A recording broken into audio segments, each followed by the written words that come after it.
mempersembahkan serial Sandiwara Radio Misteri Mak Rompang. Misteri Mak Rompang. Misteri Mak Rompang.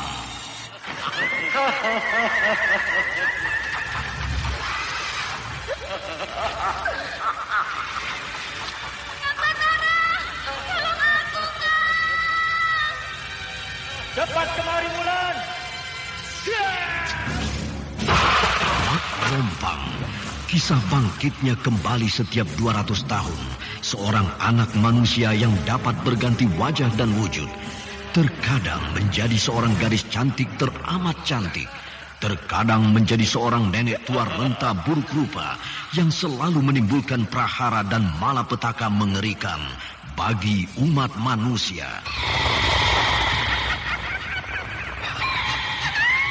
Bahaya, kita dalam bahaya. Sudah, cepat tinggalkan tempat ini. Tunggu Kamira, aku mau menutup warung dulu. Jangan pikirkan warungmu, pikirkan nyawamu. Hei, menjauh. Tuk Tunggal bilang menjauh. Takut itu berawa panas. Tuk Tunggal ada di mana, Wira? Tuk Tunggal berada di dalam kabut. Hei, menyingkir semua. Menyingkir keluar dari desa.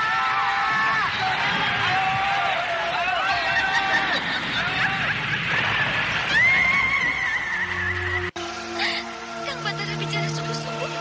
Iya, karena saya mencintaimu, Wulandari. Mak Rompang diselingi pula tawa ria penuh canda serta kisah cinta kasih yang penuh dengan liku-pilu kehidupan dari dua insan manusia. Awas di belakangmu, Wulandari.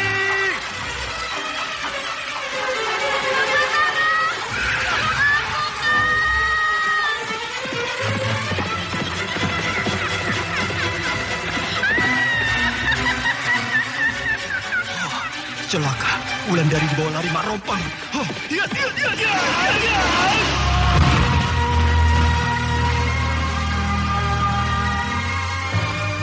Didukung artis-artis terkenal Ferry Fadli, Yvonne Rose, Anna Sambayot, dan sederet bintang-bintang terkenal lainnya.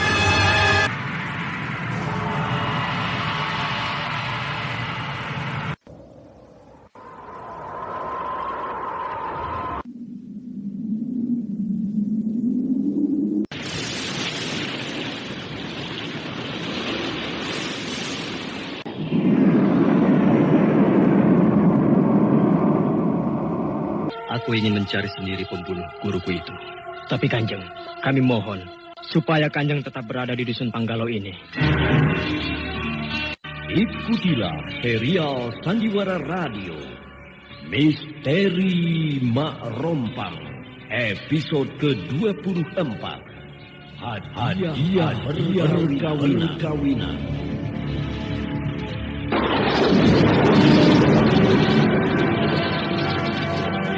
Naskah karya Asmadi Syafar. Teknik dan montase Iman Adyaswara.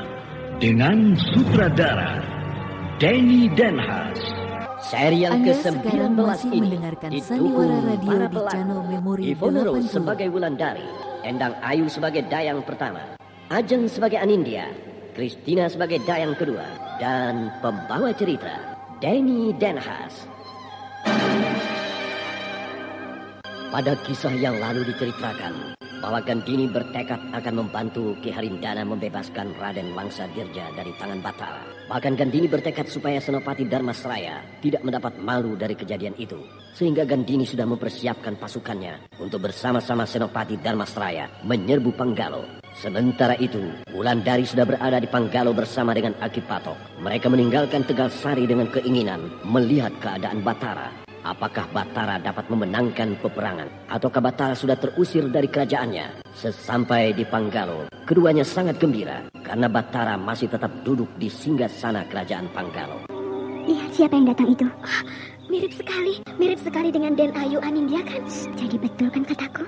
Gusti Wulandari sangat mirip dengan Den Ayu Anindya. Iya betul, mirip sekali. Seperti dua gadis kembar. Kedua-duanya sangat cantik ya. Aduh, Gusti Gusti Wulandari masuk ke dalam keputren ini. Kalau nanti dia bertemu dengan Den Ayu Anindya, bagaimana ya? Pasti Gusti Wulandari menuduh Gusti Prabu Batara menyimpan Den Ayu Anindya di dalam keputren ini. Aku takut kalau keduanya bertemu akan terjadi perkelahian. Karena menurut cerita orang, keduanya sama-sama berilmu tinggi, sama-sama sakti. Sehingga perkelahian itu akan meminta korban jiwa dari mereka. Kau jangan hiraukan itu. Tugas kita kan hanya menghibur dan melayani para penghuni keputren ini, bukan memikirkan perkelahian yang akan terjadi. Tapi aku masih tetap was-was karena aku sangat khawatir kalau terjadi perkelahian di antara mereka. Dan juga Gusti Wulandari sudah dekat. Kami menghaturkan sembah ke hadapan Gusti Putri. Bangunlah. Terima kasih Gusti Putri. Kalian yang bertugas menjaga keputren ini, bukan? Betul Gusti Wulan. Kami adalah dalang yang bertugas di dalam keputren ini. Tentu kalian tahu di mana kamar Anindya. Apakah perlu kita tunjukkan? Aku tidak berani. Nanti pasti terjadi perkelahian di antara mereka. Kenapa kalian diam? Apakah dia sudah tidak berada di dalam keputren ini? Masih Gusti Wulandari. Di mana kamarnya? Mungkin Den Ayu Anindya masih tidur, Gusti. Tidak apa-apa. Aku hanya ingin tahu di mana kamarnya. Kamar yang di ujung taman itu, Gusti. Oh, taman yang penuh dengan kembang mawar itu? Betul Gusti Putri. Baik, aku ke sana. Maaf Gusti Putri, sejak tadi belum ada tanda-tanda Den Ayu Anindya bangun. Mungkin Den Ayu masih tidur. Tidak apa-apa. Hari sudah cukup pagi untuk dia bangun. Pasti Gusti Wulandari akan ribut dengan Den Ayu Anindya. Sudah, tidak usah kita pikirkan. Kalau terjadi perkelahian antara mereka, tentu Gusti Prabu yang akan melarainya dan menolong salah satu di antara mereka. Kalau ada yang terluka, jangan-jangan Gusti Prabu bingung mau menolong siapa. Karena dua-duanya sama-sama cantik, bahkan sangat mirip. Kalau aku berpikir lain, apa yang kau pikirkan? Mungkin saja Gusti Prabu menyimpan Den Ayu Anindya di sini untuk dijadikan gundik. Nanti ada yang mendengar kata-katamu. Siapa tahu, sayang kan? Perempuan secantik itu diambil oleh orang lain. Gusti Wulan berdiri di depan pintu kamar Den Ayu Anindya. Pasti Den Ayu mendengarnya, karena sejak pagi tadi Den Ayu Anindya sudah bangun. Tidak ada jawaban. Mungkin Anindya memang belum bangun. Lebih baik aku temui saja siang nanti. Wulandari? Kau Anindya? Iya, saya. Dari mana muncul dia? Tiba-tiba saja sudah berdiri di hadapanku. Kalau dia menyerangku, maka aku akan berada dalam bahaya. Kau pasti mencari saya, bukan? Iya. Kau pasti ingin bicara dengan saya, bukan? Iya. Bagaimana kalau kita duduk di dalam kamar saya? Bagaimana kalau duduk di taman ini saja? Saya merasa bahwa yang akan kau bicarakan itu pasti sangat penting. Dan hal-hal yang penting tentu tidak baik didengar orang lain. Sehingga tempat yang paling tepat tentu di dalam kamar saya. Ayo kita bicara. Ayolah kalau begitu.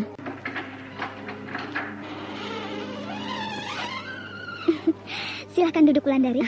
Terima kasih. Kenapa dia begini ramah padaku? Apakah ini jebakan? Aku harus waspada. Aku tidak boleh lengah. Dia mengambil tempat duduk di hadapanku. Dalam satu kali lompatan dia akan bisa menendang dadaku. Tapi aku juga sudah siap menghadapimu Anindya. Bahkan bila kau melakukan gerakan yang mencurigakanku, maka kau dahulu yang akan mendapat seranganku. Nah, bicaralah Wulandari. Saya sudah siap mendengarkan. Kau rupanya yakin betul bahwa pagi ini aku akan bicara penting denganmu Anindya? Iya, saya sangat yakin. Karena caramu datang kemari sudah menunjukkan niat begitu. Baik, bukankah kau di Panggalo ini bukan lagi seorang tawanan kerajaan? Betul. Nah, tentu kau sudah bebas pergi dari kerajaan ini tanpa dihambat oleh siapapun. Tentu. Bahkan kau akan menanyakan kenapa saya belum juga pergi dari Panggalo ini, bukan? Iya. Saya akan pergi dari kerajaan ini bila hati saya sudah menggerakkan untuk pergi dari kerajaan ini. Kau menunggu sampai suamimu Raden Wangsadirja dibebaskan oleh Kakang Batara? Dia bukan lagi suami saya. Bahkan dia tidak pernah menjadi suami saya. Dia tidak pernah menjadi suamimu? Aku tidak mengerti. Dia memang tidak pernah menjadi suami saya, Wulan. Bukankah kalian sudah resmi jadi suami istri? Bukankah kalian melakukan upacara pernikahan itu di Tegalsari? Itu saya lakukan karena terpaksa. Terpaksa atau bukan? Kalian adalah suami istri? Bukan. Dia bukan suami saya. Saya berani bersumpah. Kau jangan berpura-pura, Nindya. Kau rupanya tidak percaya pada ucapan saya, Wulandari. Tapi bukti yang paling nyata adalah saya masih seorang gadis. Masih seorang perawan. Aneh. Tidak ada yang aneh, Wulandari. Semua biasa-biasa saja. Lalu kenapa kau masih menunggu Raden Wangsadirja di dalam keraton ini? Saya tidak pernah mengatakan bahwa saya menunggu Raden Wangsadirja dibebaskan dari tawanan Gusti Batara. Lalu apalagi yang kau tunggu, Anindya? Bukankah saya tadi sudah katakan bahwa saya akan pergi dari sini menunggu tergeraknya hati saya? Kau bicara berbelit-belit? Saya tidak pernah bicara berbelit. Hanya kau saja menuduh yang bukan-bukan. Anindya, aku sudah cukup sabar bicara padamu. Jangan kau mencari-cari persoalan dengan aku, Anindya. Kenapa kau diam? Wulandari, kenapa kau jadi marah seperti ini? Sikapmu yang membuat aku jadi marah. Wulandari, kau tampak cemas dengan sikap saya ini. Namun, saya mengerti kecemasanmu itu. Tidak ada yang harus aku cemaskan terhadapmu. Kau cemas, saya tahu pasti. Kau mulai menuduhku yang bukan-bukan, Anindya. Perasaan saya yang mengatakan begitu. Dan biasanya perasaan saya tidak pernah meleset. Kau tidak usah bersikap yang seolah-olah kau seorang ahli membaca perasaan orang. Saya tidak bersikap seperti itu. Tapi perasaan saya memang mengatakan begitu. Aku ingin tahu apa yang kau rasakan tentang aku. Kau curiga kalau Gusti Prabu akan saya rebut dari tanganmu, bukan? Hah? Kau tidak usah menaruh curiga pada saya, Wulan. Saya tidak akan merebut Gusti Prabu dari tanganmu. Bahkan cinta Gusti Prabu tidak akan berubah terhadapmu. Saya tahu itu. Dan saya sudah memutuskan bahwa saya tidak akan menikah seumur hidup. Kau bicara apa? Saya bicara apa yang saya lihat dari dalam hatimu. Dan saya bicara apa yang akan saya lakukan kelak. Jadi kau tidak usah takut kalau saya agak lama di kerajaan Panggalo ini. Karena saya tidak seburuk itu berniat terhadapmu, Wulandari. Aku jadi bingung mendengar kata-katamu, Anindya. Ya, seharusnya saya yang bingung padamu, Wulan. Karena terlampau cepat kau berubah. Belum 2 tahun kita berkenalan. Belum 2 tahun kau meninggalkan pertapaan Ramanda saya. Terlampau cepat kau menduga buruk terhadap saya. Padahal Ramanda saya tidak begitu memperlakukanmu di tempat pertapaan beliau. Beliau menampungmu tinggal di sana. Bahkan beliau menolongmu dari keadaan yang membahayakan jiwamu. Kau mengungkit masa lalu rupanya, Anindya. Tidak ada yang perlu diungkit. Karena memang tidak perlu. Hanya saya mengingatkanmu saja bahwa terlampau cepat orang berubah. Padahal zaman belum beranjak. Bukankah kau yang terlebih dahulu memusuhi aku? Ketika terjadi perang tanding antara aku dan Gandini, kau berpihak pada Gandini. Itu saya akui. Bahkan di dalam perang menghadapi Panggalo, saya berpihak pada Raden Wangsadirja. Untuk itu saya sudah minta maaf pada Gusti Prabu Batara. Dan dalam kesempatan ini, saya minta maaf padamu. Karena saya sudah sadar, sangat sadar, bahwa memusuhimu dan memusuhi Gusti Prabu tidak ada gunanya. Bahkan saya akan rugi sendiri. Nah, saya mengikuti apa yang telah dilakukan oleh Ramanda saya, yaitu menyayangimu dan bersahabat dengan Gusti Prabu Batara. Kau bicara sungguh-sungguh, Anindya? Ya. Saya dididik oleh kedua orang tua saya untuk tidak berbohong pada siapapun. Sehingga apa yang saya ucapkan pagi ini, semuanya betul. Aku tidak menyangka kalau kau adalah seorang gadis yang jujur. Dan apakah boleh aku tahu sesuatu darimu, Anindya? Apa itu? Katakanlah. Kau... Kenapa kau ragu? Ayo, katakanlah. Saya tidak akan marah. Kau pernah mencintai Kakang Batara, bukan? Pertanyaanmu sebenarnya sulit untuk dijawab, tapi akan saya jawab. Kau tidak usah ragu. Saya memang mencintai Gusti Prabu Batara. Bahkan saya mencintainya. Tapi itu dulu, ketika saya tidak tahu bahwa Gusti Prabu Batara sangat mencintaimu. Dan kau juga sangat mencintai Gusti Prabu. Sehingga saya sangat menyesal karena saya menaruh harapan yang sia-sia. Dan itu sebabnya saya tidak mau menikah lagi pada orang lain. Ya, biarlah cinta ini saya bawa kemana saya pergi. Kau tidak usah cemburu. Maafkan atas kesalahan saya ini. Karena saya mencintai Gusti Prabu disebabkan ketidaktahuan saya. Kau ternyata memang jujur, Anindya. Aku sungguh-sungguh terharu. Tidak percuma kalau Ramandamu mengangkat aku jadi anaknya. Sehingga kita sebenarnya adalah bersaudara. Saudara angkat. Iya, Wulandari. Kita adalah saudara angkat.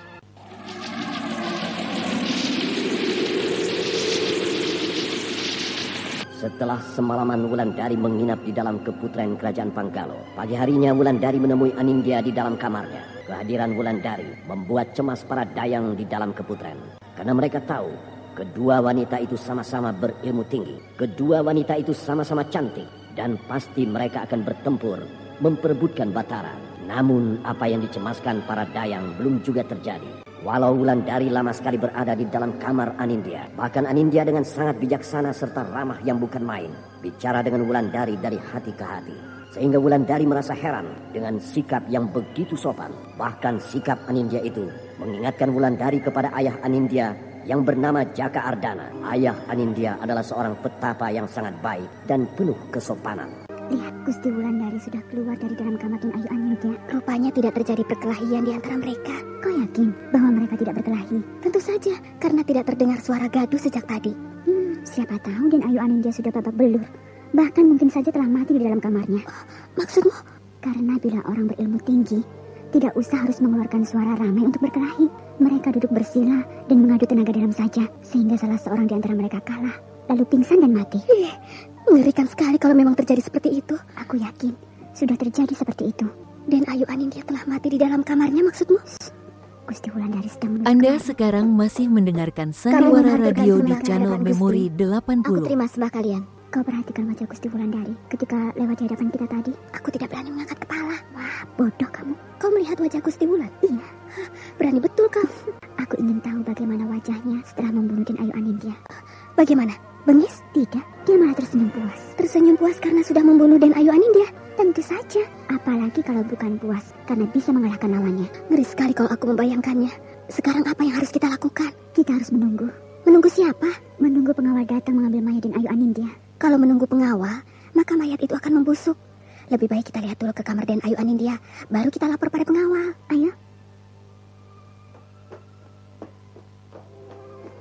Ayo, buka pintu kamarnya. Kau saja. Aku takut. Aku juga takut. Jadi bagaimana?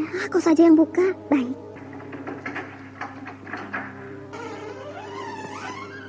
Ada apa, Dayang?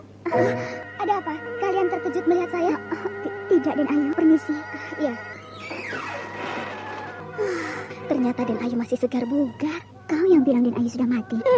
Kau yang bilang? Iya ya. Tapi kenapa kau percaya? Karena kau mengatakan yang bukan-bukan. Sudahlah, tidak usah kita ributkan lagi. Yang pasti sekarang tidak terjadi apa-apa di dalam keputren ini.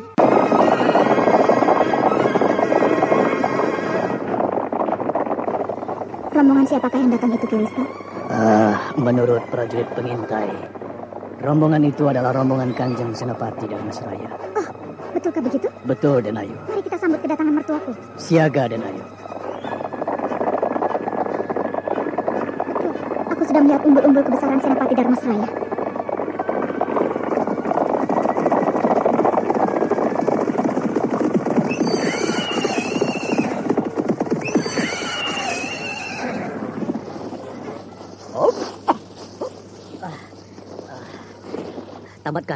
Tambatkan kuda-kuda kalian di sana.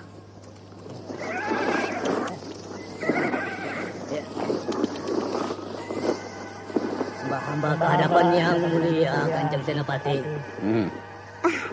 Silakan Ramanda Senapati masuk ke dalam untuk beristirahat. Maaf Ramanda Senapati dan Ki Harindana. Silakan duduk melepaskan lelah. Iya. Maaf Ramanda, tempat Ananda seperti ini tentu tidak pantas untuk Ramanda singgahi. Wah. Tempat ini sudah merupakan sebuah keraton kecil, Kandini. Kau hidup sangat mewah di sini. Ramanda Senapati terlampau memuji. Aku bicara sejujurnya. Tempatmu ini sangat mewah untuk ukuran tempat tinggal seorang petinggi desa. Bangunan ini sebenarnya bukan Ananda bangun sendiri, Ramanda, tapi dibangun oleh Ki Sabrang. Oh, selera almarhum Ki Sabrang itu sangat tinggi rupanya. Begitulah Ramanda, sehingga Ananda hanya menempatinya saja. Silakan Ramanda dan Ki Harindana minum dan mencicipi buah supaya kembali segar. Iya. Hari masih siang. Aku hanya mampir sebentar, Kandini, karena aku harus meneruskan perjalanan ke Panggalo. Ramanda tampak letih sekali. Lebih baik Ramanda bermalam di sini 1 malam, supaya Ramanda besok pagi segar kembali untuk meneruskan perjalanan. Tidak usah. Aku sudah terbiasa dengan keadaan seperti ini. Aku sudah terbiasa menempuh perjalanan yang berat, bahkan lebih berat dari ini.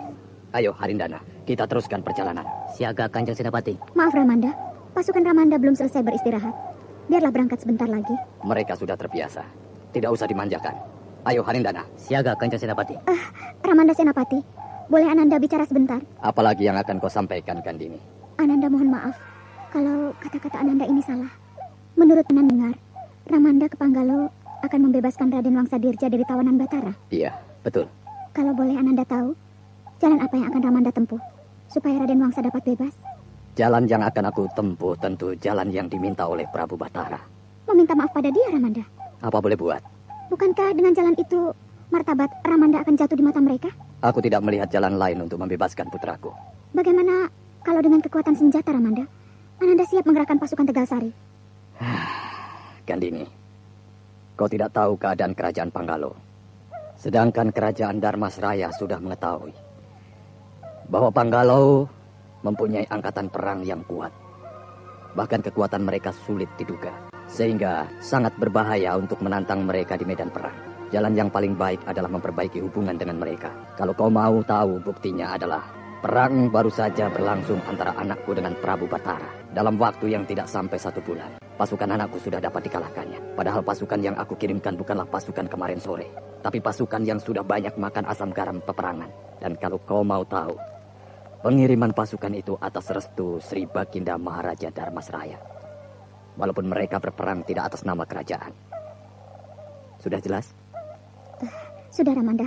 Tapi bolehkah Ananda membawa pasukan Tegal Sari untuk mengiringi perjalanan Ramanda ke Panggalo? Kau akan mengiringi aku dengan pasukanmu. Untuk apa? Selama ini, Ananda sebagai menantu belum pernah berbakti kepada Ramanda Senapati. Sehingga Ananda merasa malu. Dan sekaranglah rasanya Ananda akan berbuat kebaikan pada Ramanda. Sehingga kalau ada perampok yang menghadang Ramanda di jalan, atau bahaya yang lain, biarlah Ananda bersama pasukan Ananda yang menghadapi mereka. Ramanda boleh menyimpan tenaga untuk perjalanan yang sangat jauh itu. Ananda sangat mengharap Ramanda mengabulkan permohonan Ananda ini, Ramanda Senapati. Sebenarnya aku keberatan dengan permintaanmu itu, Gandini. Tapi karena kau ingin menunjukkan baktimu padaku, maka aku luluskan permintaanmu. Sekaligus aku ingin melihat ketangkasanmu di dalam olah keprajuritan. Terima kasih Ananda ucapkan atas perkenan Ramanda Senapati. Apakah pasukanmu sudah kau siapkan? Sudah, Ramanda. Kalau begitu kita jangan buang-buang waktu. Kita berangkat sekarang juga. Siaga Kanjeng Senapati.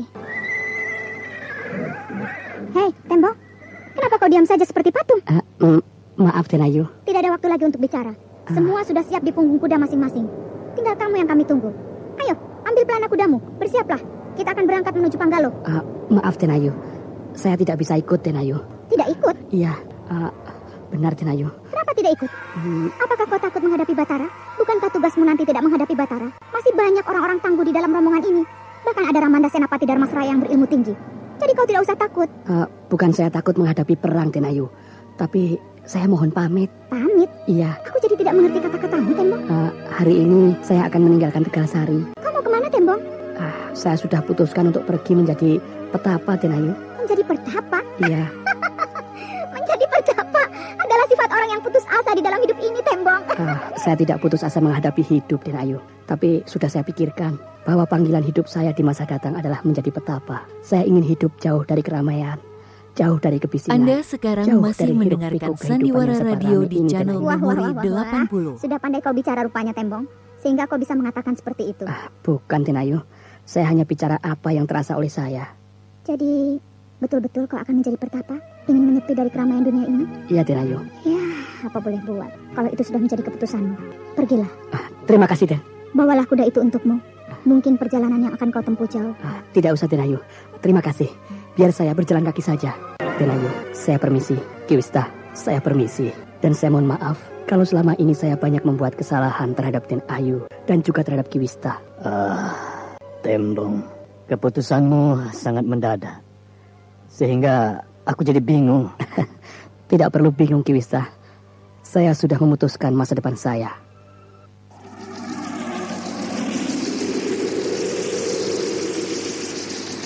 Bahwa Senopati Kerajaan Darmasraya berangkat menuju Kerajaan Panggalo.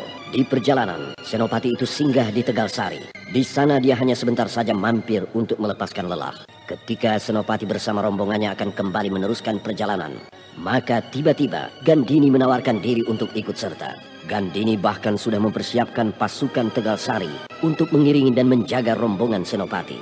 Walau sangat keberatan, akhirnya Senopati itu mengabulkan permintaan Gandini. Di saat akan berangkat, Tembong mohon diri kepada Gandini untuk pergi memisahkan diri. Tembong ingin menjadi petapa seperti istrinya Aning.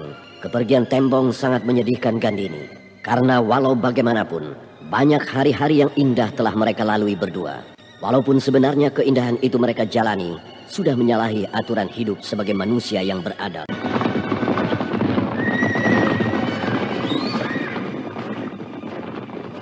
Kau perhatikan debu mengepul di kejauhan itu, Kisana. Rombongan apakah yang datang siang hari begini? Tampaknya serombongan orang berkuda menuju ke pintu gerbang kota. Di Kalagana, naiklah ke atas benteng ini.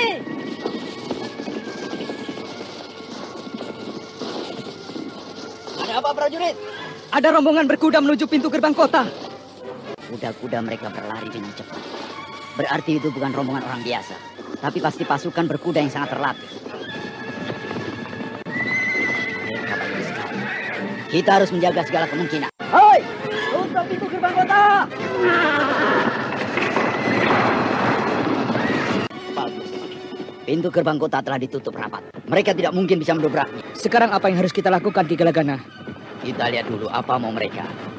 Panji-panji yang mereka bawa adalah panji-panji Senopati Darmasraya. Mungkin utusan Senopati Kerajaan Darmasraya datang untuk melakukan perundingan pembebasan Raden Wangsadirja.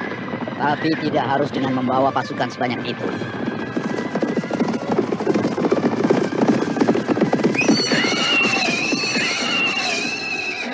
Pasukan berkuda itu berhenti tepat di depan pintu gerbang kota yang sudah ditutup rapat. Maaf, Ki Kalagana. Kalau tidak salah, yang menunggang kuda hitam besar itu adalah Senopati Darmasraya. Betul apa katamu, prajurit. Dia adalah Senopati Darmasraya. Mereka tampak bingung memperhatikan pintu gerbang kota yang sudah ditutup rapat. Inikah tembok kota kerajaan Panggalo, Ki Harindana? Betul, Kanjeng Senapati. Ternyata apa yang aku bayangkan berbeda dengan apa yang aku lihat. Tembok kota ini sangat kokoh. Dan kalau melihat besar tembok kota ini, maka aku yakin bahwa ibu kota kerajaan Panggalo cukup besar. Hanya sayang, pintu gerbang kota telah mereka tutup. Iya, tampaknya mereka tidak akan membukakan pintu gerbang ini, Ki. Sampaikanlah utusan pada mereka, supaya kita bisa cepat masuk. Hari panas sekali, kuda-kuda sudah kehausan. Baik, Kanjeng Senapati. Berapa jumlah pasukan yang dibawa oleh Senopati Darmasraya itu kala-kala? Sekitar 500 pasukan berkuda, Gusti Prabu. Cukup banyak untuk suatu rombongan yang datang untuk minta maaf. Suruh mereka masuk. Untuk menjaga segala hal-hal yang buruk, kerahkan pengawalan yang ketat. Dan jangan tampak oleh mereka bahwa kita mengerahkan penjagaan yang sangat ketat. Baik, Gusti Prabu.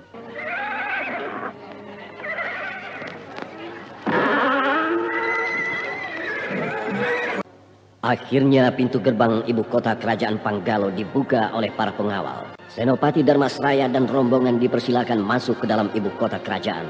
Dengan tetap di atas kudanya, Senopati Darmasraya memasuki ibu kota kerajaan Panggalo. Sementara di setiap sudut kota tampak pasukan Panggalo berjaga-jaga. Mereka tampaknya bersiap menghadapi segala kemungkinan yang akan terjadi. Setelah sampai di alun-alun kota, Senopati dan rombongan berhenti untuk beristirahat. Di dalam hatinya, Senopati Kerajaan Darmasraya sangat mengagumi ibu kota kerajaan Panggalo yang ditata bagus. Sementara dia agak bergidik juga. Melihat di setiap sudut kota tampak pasukan khusus sedang memperhatikan gerak-gerik mereka. Dan tidak lama menunggu, datanglah utusan dari dalam keraton bahwa Senopati dipersilakan masuk. Senopati Kerajaan Darmasraya diiringi oleh Ki Harindana, Gandini dan Ki Wista memasuki keraton Panggalo. Sementara pasukan pengiringnya tidak diperkenankan masuk. Sesampai di dalam keraton, mereka sudah ditunggu oleh Gusti Prabu Batara, Wulandari, Ki Padatu sebagai senopati, Ki Rimbas sebagai penasihat raja, dan Kalagana sebagai komandan pasukan pengawal raja. Sementara Raden Wangsa Dirja dan Anindya juga hadir, namun mereka duduk di tempat terpisah. Senopati beserta rombongan sangat kagum melihat Gusti Prabu Batara duduk di singgasana kerajaan. Tampaknya pemuda yang gagah itu sangat pantas duduk di sana, penuh wibawa dan karisma. Tiba-tiba saja, Senopati Darmasraya merasa kecil berdiri di hadapan Batara. Sehingga tanpa disuruh oleh siapapun, Senopati dan rombongan menghaturkan sembah. Sembah Senopati aku terima. Dan aku kagum bahwa Senopati akhirnya datang juga melangkah ke Panggalo ini. Sehingga menunjukkan bahwa Senopati Kerajaan Darmasraya bukanlah orang yang takut menghadapi bahaya. Terima kasih, Gusti Prabu. Nah, Senopati Darmasraya sudah ada di dalam keraton kami. Dan Senopati tentu sudah tahu apa yang terjadi di keraton kami baru-baru ini. Sehingga akibatnya putra Senopati telah kami tawan. Dia ada dan duduk di sana, bersama dengan istrinya yang bernama Anindya. Dan tentu Senopati sudah mendengar dari Ki Harindana syarat apa yang kami minta untuk membebaskan putra Senopati itu. Sudah, Gusti Prabu. Untuk itulah kami datang kemari. Jadi kami betul-betul mengaturkan maaf ke hadapan Gusti Prabu atas keteledoran anak saya. Apakah permohonan maaf itu keluar dari lubuk hati Senopati sendiri? Ataukah hanya ucapan di mulut saja?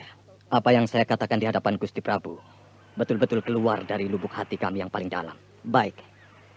Hari ini aku terima permohonan maaf Senopati. Dengan ketentuan, 1. Bahwa Kerajaan Darmasraya tidak akan ikut campur dalam hal ini.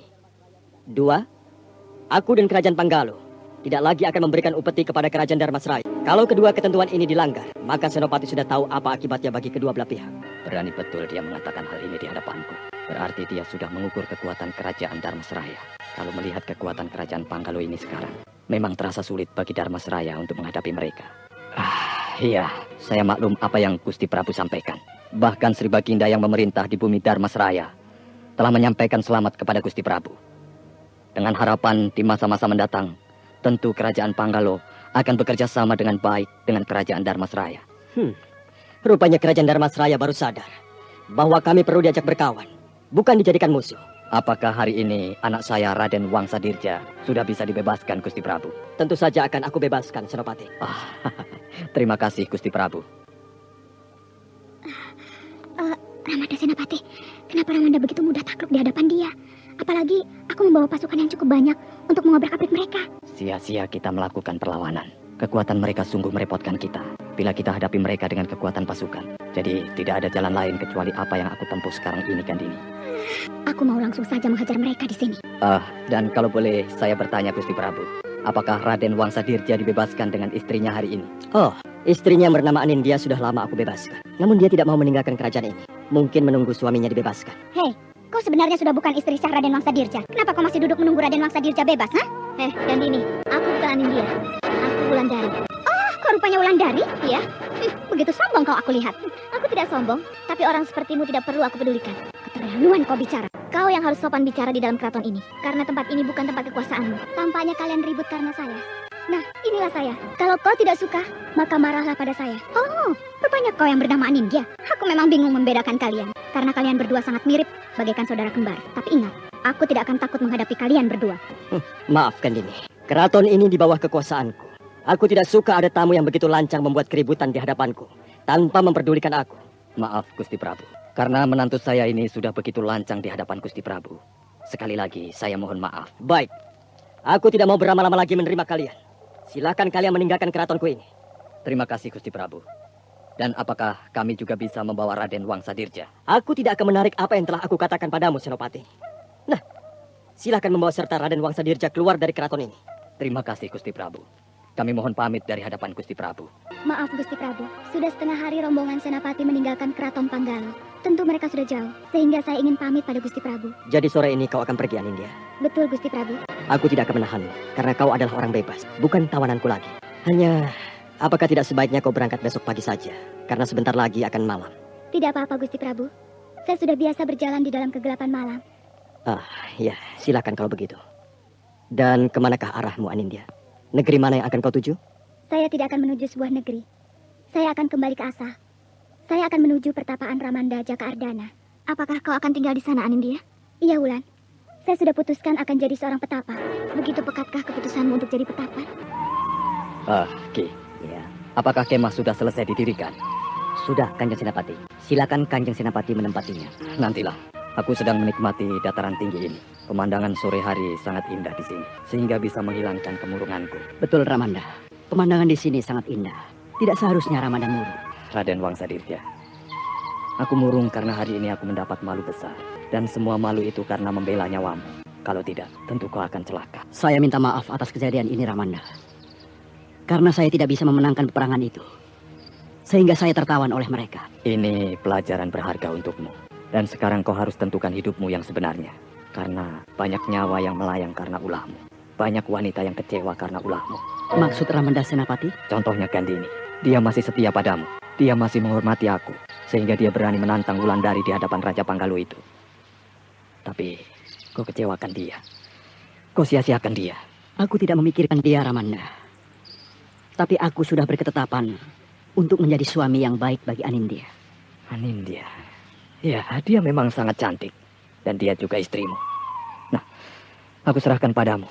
Kalau itu sudah menjadi pilihanmu. Saya mohon pada Ramanda. Supaya saya bisa mendapatkan Anindya kembali. Sulit. Karena istrimu itu berada di dalam keraton Panggalo. Raden Wangsadirja akhirnya dibebaskan oleh Batara. Ketika Senopati Kerajaan Dharmasraya datang meminta maaf atas perbuatan yang telah dilakukan oleh anaknya. Ketika Senopati itu mengunjungi Panggalo, dia diiringi oleh orang-orang kepercayaannya termasuk Gandini. Bahkan di dalam keraton Panggalo telah terjadi pertengkaran antara Gandini dan Wulandari.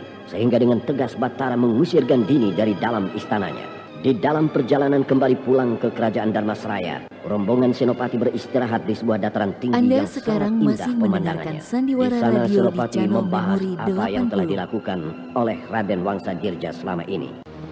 Maaf Ramanda Senapati, apakah boleh saya mengganggu pembicaraan Ramanda dengan Raden Wangsadirja dan Ki Harindana? Ada apa, Gandini? Baru saja saya melihat Anindya melintas di bawah dataran tinggi ini. Oh, Anindya? Rupanya sudah keluar dia dari dalam keraton Panggalo. Izinkan saya mengejar perempuan itu. Dan kalau sudah bisa saya tangkap, saya beri pelajaran. Sebaiknya jangan kau sendiri yang mengejarnya. Kita beramai-ramai mengejar dia. Dan kalau sudah dapat kita sudah, aku diapa-apakan Gandini? Tidak, dia akan tetap aku beri hukuman Raden Wangsadirja. Karena aku diusir oleh Batara dari dalam keraton seperti seorang pengemis. Dia tidak salah, Gandini. Dia tidak boleh diapa-apakan. Karena walau bagaimana dia adalah istri anakku. Sama seperti kamu. Dia kerabat kita juga. Maaf Ramanda Senapati, Anindya telah membuat kita malu di hadapan Raja Panggalo itu. Dan hal ini harus dibalas Ramanda Senapati. Oh, tidak usah.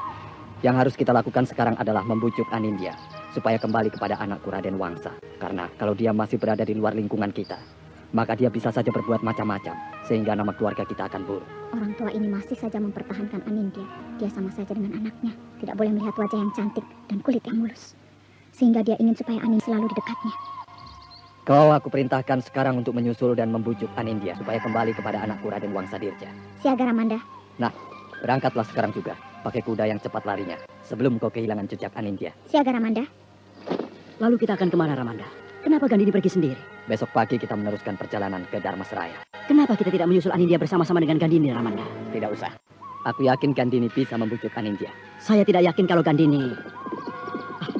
Ramanda Senapati, izinkan Ananda menyusul Anindya. Tidak usah, anakku. Maaf, Ramanda. Ananda tidak bisa mempercayai Gandini.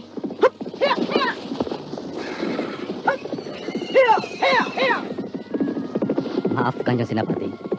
Apakah perlu saya mencegah Raden Wangsa Dirja? Tidak usah. Biarlah mereka. Aku tahu anakku sedang berada di dalam gejolak asmara. Baik, Kanjeng Senapati. Darah muda. Maksudku, darah muda mana yang tidak akan bergejolak melihat kecantikan Anindya? Andaikan aku masih muda, aku juga akan berbuat sama dengan anakku, Ki Harindana. Betul, Kanjeng Senapati. Marilah, Ki Harindana. Hari sudah berangsur malam. Sebaiknya kita masuk ke dalam perkemahan kita. Siaga, Kanjeng Senapati. Kenapa kau menolak naik kereta kuda berkeliling ibu kota Panggalo ini, Wulandari? Aku tidak terbiasa, Kakang Batara. Sehingga lebih enak rasanya bila kita berjalan kaki saja menyusuri ibu kota kerajaan ini. Bukankah lebih nyaman bila kita tidak harus mengeluarkan tenaga untuk berjalan? Aku tidak terbiasa begitu. Bahkan aku lebih suka kalau kita tidak diikuti oleh beberapa pengawal seperti sekarang ini. Itu sudah menjadi ketentuan kerajaan, Wulandari. Tidak bisa ditolak. Gunanya para pengawal itu untuk menjaga keselamatan kita kan, Kakang? Ketentuannya memang begitu. Bukankah kita bisa menjaga diri kita masing-masing? Bahkan kalau ada serangan, mungkin kita yang akan melindungi para pengawal itu dari bahaya. Iya, memang. Tapi apakah kau merasa terganggu? Tidak, karena jarak mereka sangat jauh dari kita. Kalau begitu, biarkan saja. Mereka sedang menjalankan tugas. Aku ingin berhenti di sini. Kau mau? Aku ingin keluar gerbang kota. Kalau keluar gerbang kota, berarti kita keluar dari dalam lingkungan benteng kerajaan. Iya, aku ingin menikmati malam bulan purnama ini dengan sepi dan sunyi. Seperti di Telaga Sore, sedangkan di dalam ibu kota Panggalo masih terlihat sekali orang melintas. Baiklah, walau sebenarnya keadaan di luar belum tentu seaman di sini. Setelah Kakang jadi raja, Kakang lebih banyak takut daripada pemberani seperti dulu. Yang aku khawatirkan bukan diriku atau dirimu, Wulan, tapi para pengawal itu. Kalau begitu mereka tidak usah mengikuti kita terus. Bukankah di luar sana juga ada para prajurit sandi yang sedang bertugas? Baiklah, demi ketenanganmu, aku suruh para pengawal itu hanya mengikuti kita sampai di pintu gerbang kota. Itu lebih bagus, Kakang. Dengan perlahan-lahan, pintu gerbang kota dibukakan oleh para pengawal untuk raja mereka. Sementara para pengawal pribadi Batara hanya sampai di batas pintu gerbang saja. Selanjutnya mereka tidak boleh lagi mengikuti Batara dan Wulandari. Ketika pintu gerbang itu telah terkuak lebar, Batara dan Wulandari melangkah lebar menuju padang rumput yang luas. Sementara di atas dahan-dahan pohon yang tinggi, di puncak bukit yang jauh, beberapa mata petugas sandi kerajaan Panggalo tetap mengawasi langkah kaki raja dan calon permaisurinya. Wulandari merasakan itu, tapi dia tidak bisa melihat jelas di mana mereka. Begitu juga Batara. Ketika sampai di sebuah batu yang besar dan tinggi, Wulandari menghentikan langkahnya. Batara pun demikian. Lama Wulandari memandang ke sekeliling, seolah-olah ada sesuatu yang dicurigainya. Kenapa kau berhenti, Wulan? Aku mendengar gemerisik daun tersentuh. Tidak usah kau hiraukan. Mungkin itu gerakan petugas sandi kerajaan Panggalo. Kakang yakin? Tidak ada yang berani mendekat kemari, kecuali prajurit-prajurit sandi Panggalo yang sedang bertugas, Wulandari. Kalau begitu aku tidak usah merasa curiga. Memang tidak usah. Kita duduk di atas batu itu, Kakang? Kau suka? Tentu aku suka. Mari. Cahaya bulan ini berwarna keperakan. Cahayanya menyiram seluruh padang rumput di hadapan kita. Sehingga padang rumput itu tampak sebagai hamparan perak yang luas. Kau tampaknya suka sekali suasana seperti ini, Wulan. Aku suka, karena di sampingku ada Kakang Batara. Wulan? Iya? Peperangan di Panggalo baru saja selesai. Dengan kemenangan di pihak Panggalo. Berarti, aku sudah memberikan ketentraman di hati setiap rakyat Panggalo. Kini, aku ingin menghadiahkan sesuatu untuk rakyatku, Wulandari. Apakah dalam keadaan seperti ini, Kakang masih memikirkan rakyat Panggalo? Bukankah malam ini seharusnya Kakang hanya memikirkan diriku saja? Oh, tentu. Aku tentu hanya memikirkan dirimu saja malam ini. Lalu kenapa Kakang masih memikirkan hadiah untuk rakyat Panggalo? Karena aku ingin memberikan hadiah rakyatku seorang permaisuri. Dan siapa permaisuri itu, Kakang? Permaisuri itu tentu dirimu, Wulandari. Apakah malam ini kita akan bicara tentang hal itu? Bukankah lebih baik kita nikmati malam yang indah ini dengan cerita-cerita yang lain saja, Kakang? Waktunya sudah tiba untuk merundingkan hari perkawinan kita, Wulandari. Rasanya belum, Kakang. Karena Mak Rompang belum kita taklukkan. Jadi kau tetap bertekad menaklukkan Mak Rompang dulu, baru kita menikah? Tentu, Kakang. Itu sudah menjadi tekadku sejak dulu. Dan hal ini sudah 2 kali aku katakan pada Kakang. Baik, aku tidak akan mengecewakan. Dan rasanya untuk menaklukkan Mak Rompang hanya tinggal menghitung hari saja, Wulandari. Kakang Batara yakin itu?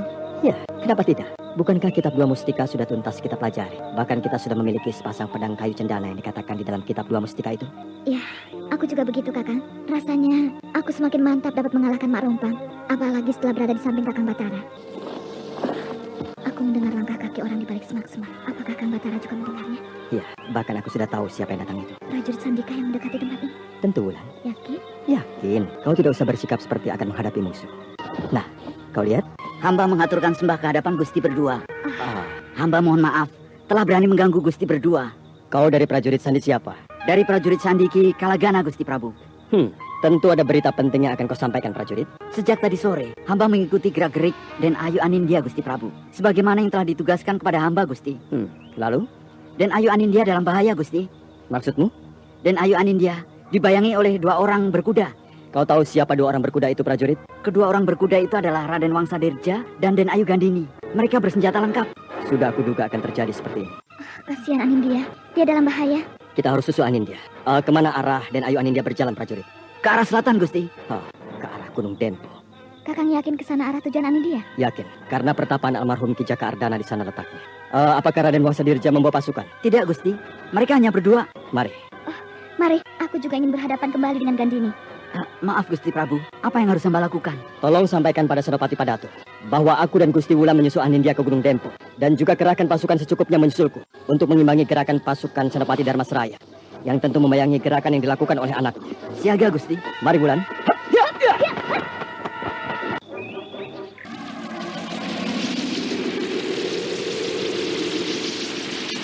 Gandini dan Raden Wangsadirja memacu kuda menyusul Anindya yang sedang berjalan seorang diri.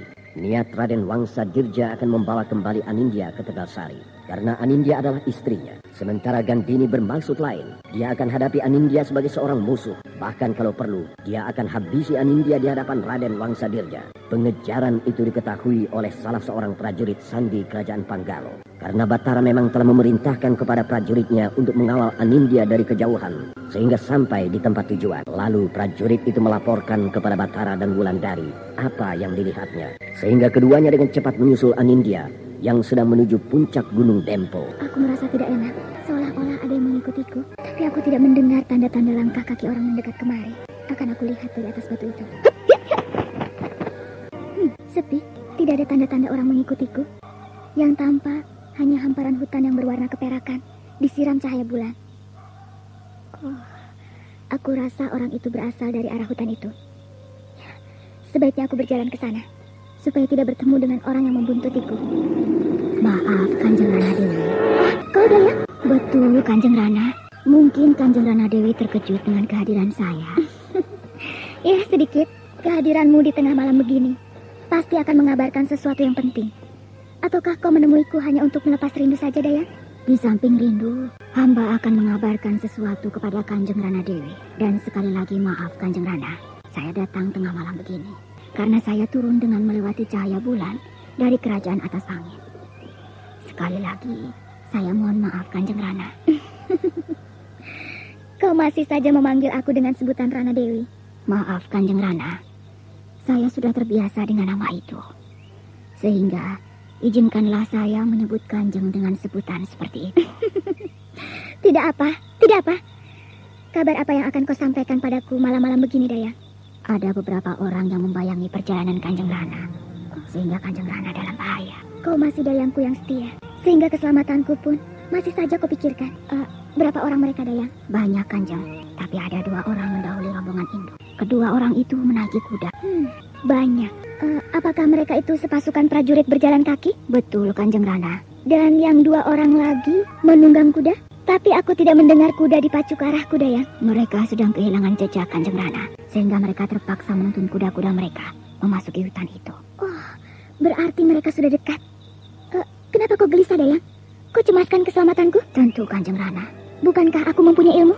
Ilmu Kanjeng Rana yang didapat dari kerajaan atas angin dulu sudah mulai memudar, bahkan sudah bertambah pudar, sehingga Kanjeng Rana Dewi kalah dalam perang tanding menghadapi Gusti Prabu Batara. Oh, sudah hampir habiskah ilmu yang aku kuasai dulu? Betul, Kanjeng. Mungkin sisa-sisa ilmu yang Kanjeng miliki hanya akan bertahan dalam 2 purnama lagi. Setelah itu, ilmu tersebut betul-betul akan sirna dari dalam tubuh Kanjeng Rana. Biarlah, Dayang. Aku tidak kecewa. Karena aku sudah memutuskan akan jadi seorang petapa, mengikuti jejak almarhum Ramanda Jaka Ardana. Tapi sekarang Kanjeng Rana dalam bahaya. Kanjeng Rana tidak akan bisa menghadapi kedua orang itu. Dayang, kau yakin orang-orang itu berniat buruk padaku? Yakin, Kanjeng Rana. Kau tahu siapa mereka? Sebenarnya, saya bisa tahu siapa mereka, Kanjeng Rana.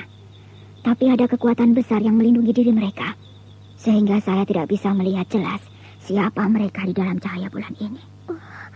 Kekuatan apakah yang melindungi mereka? Kekuatan gaib Mak Rompang. Mak Rompang, suatu kekuatan yang sangat berbahaya. Mari Kanjeng Rana, kita menyingkir dari sini sebelum terlambat. Ya, mari kita menuju puncak Gunung Dempo. Mari Kanjeng, sebelum mereka menemui Kanjeng Rana Dewi di sini. Kelap-kelip kereta kuda Mak Rompang itu jelas terlihat dari sini. Sejak tadi kereta kuda itu mengikuti kemana aku pergi. Mungkin Mak Rompang ingin menemuiku. Raden Wangsa tidak memperhatikan aku. Ini kesempatanku untuk menghindar. Kau mau kemana, Kandini? Kau mau kemana? Aku mau memeriksa kuda-kuda kita. Apakah binatang itu mendapat makan yang cukup di tempat mereka kita tambatkan? Tidak usah. Binatang-binatang itu tidak akan tertidur malam ini. Karena separuh malam, dia kita pacu terus. Biarkan kuda-kuda itu istirahat. Tapi aku harus memeriksa kuda-kuda itu. Siapa tahu ada yang perlu kita perhatikan. Kau aneh, Kandini. Tidak biasanya kau begini. Kita harus berjaga-jaga, Raden Wangsa. Siapa tahu dalam keadaan seperti ini, tiba-tiba saja kuda tunggangan kita itu mati. Padahal kita butuh kuda-kuda itu untuk pengejaran ini. Pergilah. Aku tunggu di sini, tapi jangan lama-lama. Jangan khawatir, Raden. Sejak tadi kereta kuda Mak Rompang itu mengikuti aku terus. Cahaya lenteranya tampak berkelap-kelip di angkasa raya. Mungkin Mak Rompang ingin menemuiku. Betul, kini kereta kuda Mak Rompang itu mulai turun. Pasti kusir kereta itu akan menurunkan keretanya di dekat kuda-kuda ditambatkan. Aku harus cepat sampai di sana. Semoga Raden Wangsa Dirja tidak melihat kejadian ini. Hiat, hiat! Kereta kuda Mak Rompang sudah semakin rendah. Sebentar lagi akan sampai di atas tanah.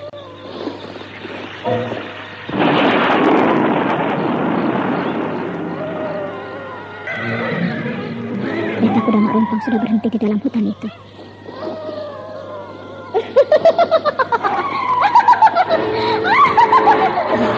Mak Rompang tertawa lepas, pertanda dia sedang dalam kekuatan penuh. Aku akan mendekati kereta kuda itu. Tapi aku tidak berani gegabah, karena Mak Rompang sedang dalam kekuatan penuh. Kereta kuda ini tampak indah, tapi juga mengerikan di dalam malam bulan purnama seperti ini. Kidaksa, kusir kereta ini masih Kidaksa. Tapi kenapa Kidaksa memandangku seperti itu? Lebih dekat kemari. Mak Rompang telah menunggumu sejak tadi. Iya, kenapa aku tidak tenang? Kenapa aku jadi gugup?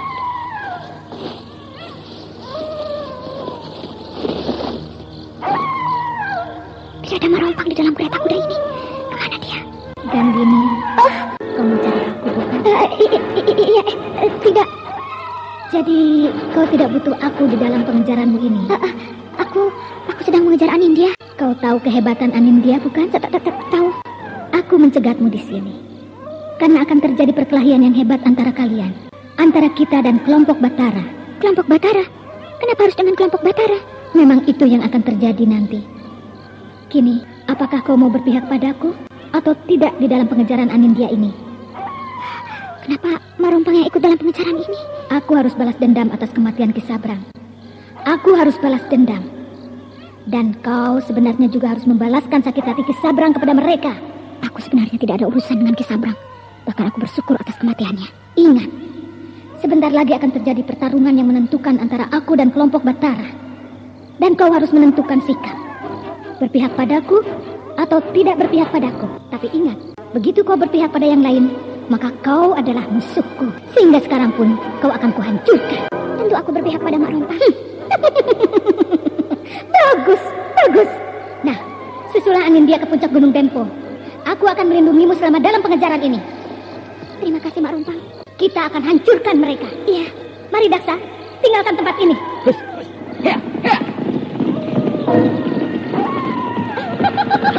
Anda sekarang masih mendengarkan Sandiwara Radio di channel Memori 80. Kini yang tampak hanya kelap-kelip lentera kereta kuda itu saja. Gunung Dempo, masih jauh perjalananku. Padahal kalau aku tidak menemui Mak Rompang, Anindya sudah pasti bisa aku susul. Sudah hampir sampai. Ya, sudah hampir sampai.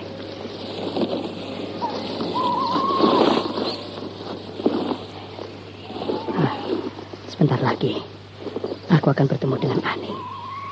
Tapi aku tidak tahu apa kata Aning bila melihat aku hadir lagi di hadapannya.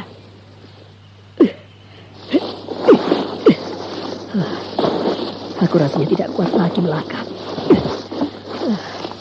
Walau padepokan tempat Aning bertapa sudah semakin dekat. Aduh. Kakang mungkin haus ya? Kau, Aning? Iya, aku. Bangunlah, Kakang. Aduh. Ini air. Minumlah. Terima kasih.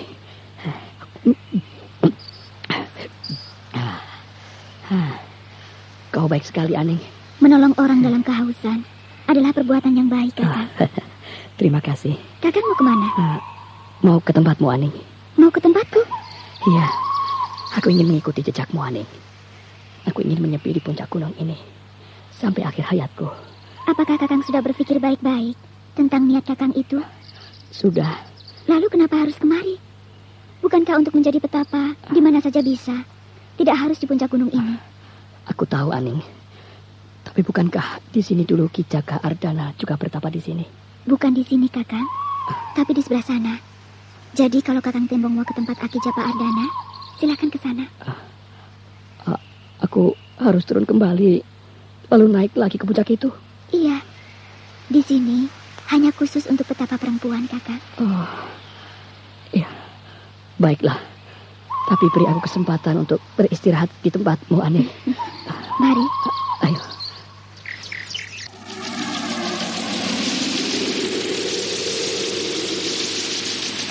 Bahwa Anindya mendapat berita dari Dayang pengasuhnya. Dayang pengasuh yang selama ini mendampinginya di negeri atas angin. Berita itu ialah bahwa Anindya sedang dalam bahaya pengejaran. Namun Dayang itu tidak bisa memberitahu siapa yang mengejar Anindya. Karena orang yang mengejar Anindya di bawah perlindungan kekuatan gaib Mak Rompang. Sementara Tembong sudah sampai di dekat puncak Gunung Dempo. Tembong tampaknya sudah kehabisan tenaga dan kehausan. Sehingga dia harus ditolong oleh Aning dengan sedikit air minum. Oh, indahnya sore hari dari puncak gunung ini, Aning. Langit memerah di sebelah sana. Pertanda matahari akan terbenam. Iya. Pantas kau betah di sini, Aning. Ternyata di sini sangat indah, tenang, jauh dari keramaian dan kesibukan. Pemandangan alam di sini sudah biasa bagiku, sehingga tidak ada hal yang istimewa lagi bagiku. Dan lagi, aku jarang berada di sini, Kakak, karena aku selalu melakukan semedi. Tapi kau suka kan berada di sini bersama aku? Tentu suka. Tapi aku lebih suka berada sendiri di sini. Kau tampaknya masih marah padaku, Aning. Kan dari dulu aku sudah bilang bahwa aku tidak pernah punya dendam pada siapapun, Kakak. Tapi kenapa kau sejak tadi hambar saja bicara padaku, Aning? Bukankah itu berarti kau masih tidak suka terhadapku? Bukankah aku ini pernah menjadi suamimu? Bahkan sampai sekarang aku tidak pernah mengatakan bahwa aku bukan suamimu. Sudahlah, Kakak Tembong. Tidak perlu kita bicara itu lagi. Itu masa lalu yang buruk, yang harus kita buang jauh-jauh dari pikiran kita. Jadi, kau tidak suka kan padaku? Bukankah aku baru saja bilang bahwa hal itu harus kita buang jauh-jauh dari pikiran kita? Apalagi, Kakang Tembong sudah berniat untuk jadi seorang petapa. Iya, tapi apa salahnya kita bicara dari hati ke hati mengenai masa lalu kita, Aning? Masa lalu adalah masa yang menyakitkan bagiku untuk dikenal. Aku tidak mau mengingatnya. Aku tidak mau bicara lagi soal masa lalu itu. Terlampau banyak yang menyakitkan. Aku tahu kau kecewa, tapi bagaimana kalau kita bicara masa-masa yang indah saja, Aning? Pasti akan mengobati kekecewaanmu, Aning. Sudahlah, Kakang. Lupakan. Lupakan semuanya. Yang ingin aku bicarakan sekarang, kapan Kakang akan pergi ke sana, ke tempat Ki Jaka Ardana melakukan tapa? Karena di sanalah tempat petapa laki-laki, sedangkan di sini adalah tempat petapa perempuan. Aning, kau ternyata sudah begitu hambar berhadapan dengan aku, sehingga kau sampai hati bertanya seperti itu. Bukankah kau lihat bahwa hari sudah mulai senja? Sehingga sangat mustahil untukku pergi ke sana, Aning. Karena sebentar lagi hari akan malam. Aku tidak akan bisa berjalan di dalam malam menembus hutan dan menuruni jurang yang dalam, Aning. Baiklah, kalau Kakang tahu bahwa tempat Kakang di sana, bukan di sini. Kau mau kemana, Aning? Sebentar lagi hari akan malam. Aku harus melakukan semedi di dalam. Sedangkan Kakang, silakan di sini saja. Jangan masuk ke tempatku. Aku tahu. Paling-paling aku akan tidur di serambi gubukmu ini. Jangan. Kenapa jangan? Aku sudah berniat bahwa tempatku tidak boleh dimasuki oleh laki-laki, walau diserambi. Aku tidak mau dilihat oleh orang lain, sehingga aku akan ditertawakan. Siapa yang akan melihat, Aneng? Kalau Kakang Tembong sudah berniat akan menjadi petapa, maka bersiaplah mensucikan diri dari hal-hal dunia, dari hal-hal yang bisa memancing kita ke arah dosa. Kau aneh, Aneng. Aneng! Aneng! Oh. Aneng jauh berbeda dari yang aku kenal dulu. Jalan ini mulai mendaki, sehingga kita tidak mungkin menunggang kuda ini terus. Betul, Raden. Kita tidak mungkin menunggang kuda untuk mendaki Gunung Dempo ini. Mari kita lepaskan kuda-kuda ini di padang rumput itu, supaya mereka bisa merumput sepuasnya. Mari, hus, hus. Hus, hus, hus.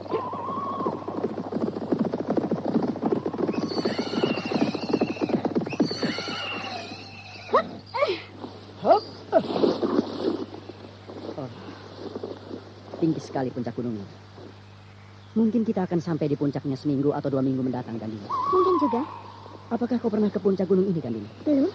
Dan kau yakin kalau Anindya menuju puncak gunung ini? Yakin? Tinggi sekali. Ayo Raden Wangsa, tunggu apa lagi? Mari kita lanjutkan perjalanan kita dengan berjalan kaki. Bagaimana kalau kita istirahat sejenak di sini? Hari siang ini sangat panas. Aku letih sekali. Baiklah, aku juga letih.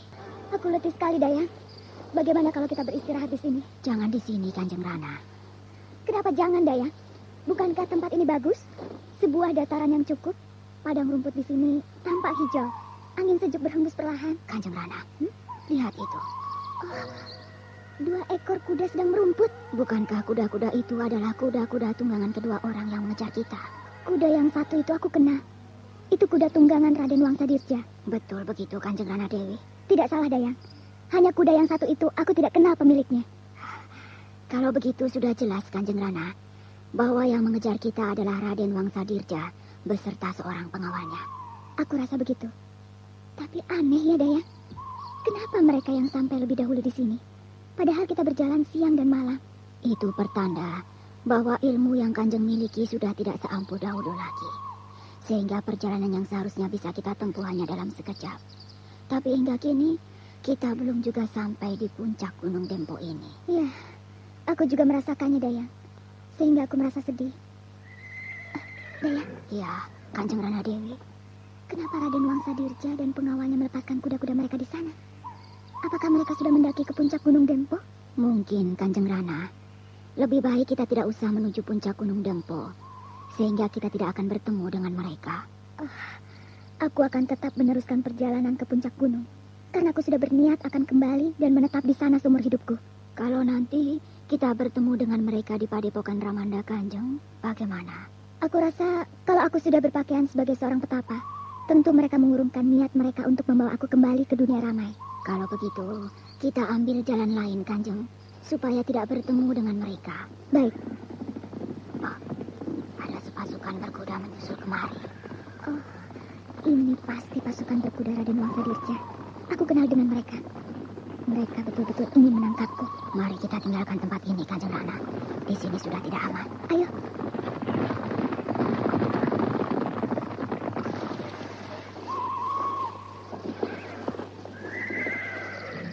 Ada apa, Gandini? Pasukan prajurit menambatkan kuda-kuda mereka di dekat kuda-kuda kita, Raden Wangsa. Mana? Itu. Ramanda Senapati tidak melepaskan kita begitu saja. Ramanda Senapati telah mengirim pasukan prajurit untuk mengawal kita. Mari kita ke sana. Iya.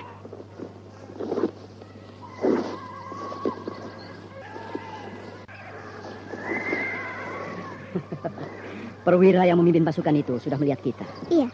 Sekarang dia berlari kemari. Nah, kau tunggu saja di sini. Saya menghaturkan sembah ke hadapan Raden dan Den Ayu Laras Gandini.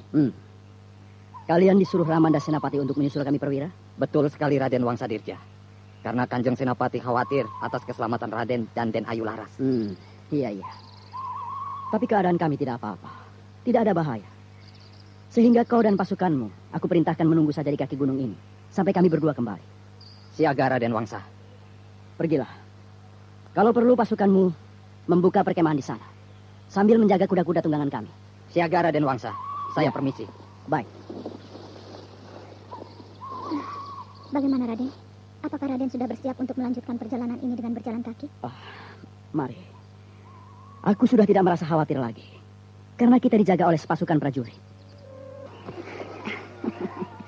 Mari, Kanjeng Rana. Pelataran gubuk pertapaan sudah terlihat. Sebentar lagi kita sampai. Aku betul-betul letih, Dayang. Aku rasa seluruh ilmu yang aku miliki sudah habis. Sudah sirna dari tubuhku. Rasanya memang begitu, Kanjeng Rana. Ilmu yang Kanjeng miliki sudah sirna dari tubuh Kanjeng. Tapi tidak apa-apa. Bukankah kita sudah sampai di puncak Gunung Dempo ini? Iya, kita sudah sampai. Aku iri padamu, Dayang. Kau masih tampak segar. Tidak ada tampak tanda-tanda keletihan di wajahmu. Itu karena saya berbeda dengan Kanjeng Rana. Dan juga pagi ini segar sekali. Mari Kanjeng Rana, sedikit lagi. Bukankah itu atap padepokan yang kita tuju? Iya. Aku sudah melihatnya. Kakang Tembong sudah bangun? Sudah. Semalaman aku tidak bisa tidur. Seharusnya Kakang tidur. Supaya pagi ini kembali segar. Ya, memang seharusnya begitu, Ani. Tapi aku tidak tahu kenapa aku tidak bisa tidur. Ini minuman hangat. Silakan minum, Kakang. Terima kasih. Habiskanlah. Iya. Ayo habiskan. Nanti sebentar lagi. Lebih baik habiskan sekarang. Supaya Kakang berangkat pagi-pagi sekali ke sebelah sana. Oh, jadi kau menyuruh aku menghabiskan minuman ini supaya aku cepat-cepat pergi dari sini. Begitu kan? Iya, karena sebentar lagi kabut akan turun. Sehingga Kakang akan terhalang berjalan ke sana. Itu hanya alasanmu saja, Aning. Supaya aku pergi dari sini. Aku bicara sungguh-sungguh, Kakang. Aku tidak pernah mau berbohong. Apalagi semenjak aku di sini. Sudah tidak ada terbesit di dalam hatiku untuk bicara bohong pada siapapun. Baik. Aku percaya. Tapi aku ingin bicara padamu. Kakang, aku rasa tidak ada yang perlu kita bicarakan lagi. Ada? Tidak ada. Dengarkan, Aning. Kang Tembong, aku sudah bilang tidak ada yang harus kita bicarakan lagi di antara kita. Ada, Aning. Ada. Aku sudah tahu apa yang akan Kakang Tembong bicarakan. Dan itu tidak perlu lagi. Tapi aku harus bicara, Aning. Harus. Tidak perlu. Aku tidak mau mendengarkannya. Pergi sana. Tinggalkan aku sendiri. Hei, Aning. Anindya, kalian bertengkar? Kau di sini, Tembong? Iya. Aku kemari karena aku ingin jadi petapa.